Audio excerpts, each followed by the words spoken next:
stop and take an honest look at your life right now, because the truth is uncomfortable but necessary. Your focus is weak, your discipline is inconsistent, and the goals you once cared about no longer feel exciting. And this is not because you are lazy or incapable, but because your brain has been overloaded with constant, cheap dopamine that has quietly destroyed your ability to do hard things. So now you have two choices. You either continue living like this, slowly losing control over your time and your potential, or you reset your brain and take that control back. And this reset begins with a simple but powerful challenge that lasts for the next 72 hours. Now understand something very important before you even begin, because this is where most people break.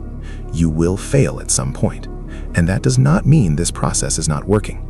It simply means you are dealing with a habit that has been built over years, not days, and you cannot expect your brain to suddenly let go of something it has depended on for 5 or even 10 years overnight. So if you slip, if you go back to your phone, if you lose focus for a moment, you do not quit. You do not restart your identity from zero. You simply recognize it, reset, and continue. Because these 72 hours are not about perfection. They are about starting the process of taking control again. Step 1. Remove all sources of cheap dopamine completely, which means no social media, no short-form videos, no unnecessary entertainment, and no mindless scrolling, because as long as these triggers are around you, your brain will keep falling back into the same loop. So you must create an environment where distraction is not easily available.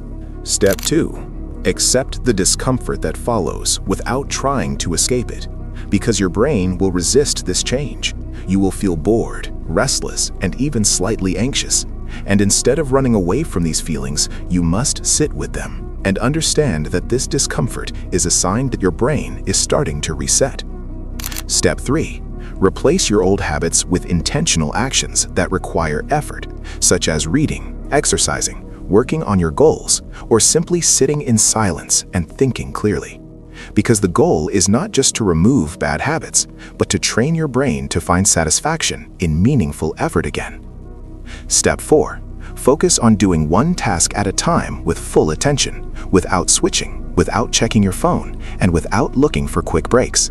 Because this is how you rebuild your ability to concentrate deeply, which is a skill that most people have completely lost. If you stay consistent through these 72 hours, something begins to change in a way that is hard to explain, but impossible to ignore. Because your mind starts to feel clearer, your thoughts become sharper, and tasks that once felt exhausting start to feel manageable again. And this is the moment where your identity begins to shift. You are no longer the person who needs constant stimulation to function, but someone who can sit in silence, focus with intention, and take action even when it is uncomfortable.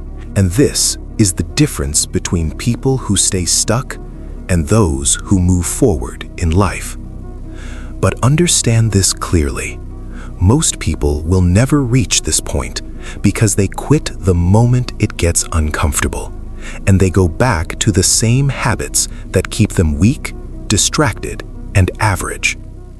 So the real question is not whether this works, because it does, but whether you are willing to go through the discomfort required to change. And that decision has to be made right now, not later, not when you feel ready, but in this exact moment.